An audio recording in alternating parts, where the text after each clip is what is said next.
1975ஆம் ஆண்டு ஜாஸ் அப்படின்ற movie release ஆகுது.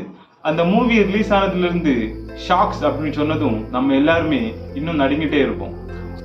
ஒரு ஷார்க் ஒரு அட்டாக் நடத்தினா கூட அது இன்டர்நெட்ல வைரல் ஆகி ஷார்க் எல்லா இடத்துலயும் நிறைஞ்சிருக்கு அப்படின்னு நம்ம மூளை நம்ப வைக்கிறோம்.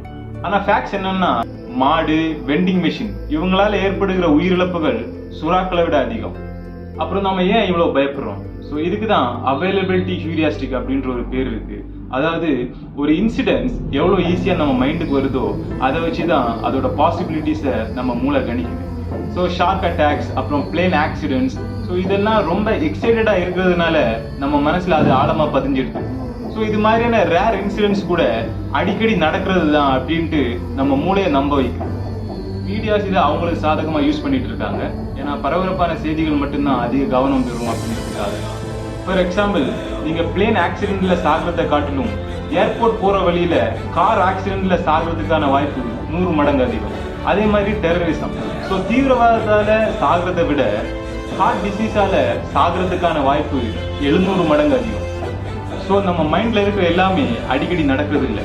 நம்ம மூளை புள்ளி விவரங்களை ஞாபகம் வச்சிருக்காது, ஆனால் கதைகளை ரொம்ப நல்லா ஞாபகம் வச்சிருக்கும். ஸோ இது எதுக்கு சொல்றேன் அப்படின்னா, இந்த பரபரப்பான தலைப்புகள், ஹெட்லைன்ஸ் இதெல்லாம் உங்க பயத்தை தீர்மானிக்க விடாதீங்க. ஜஸ்ட் டேட்டாவை மட்டும் பாருங்க, அது பேஸ் பண்ணி டிசைட் பண்ணுங்க. இந்த மாதிரியான பயனுள்ள தகவல்களை பெற சப்ஸ்கிரைப் STS Research.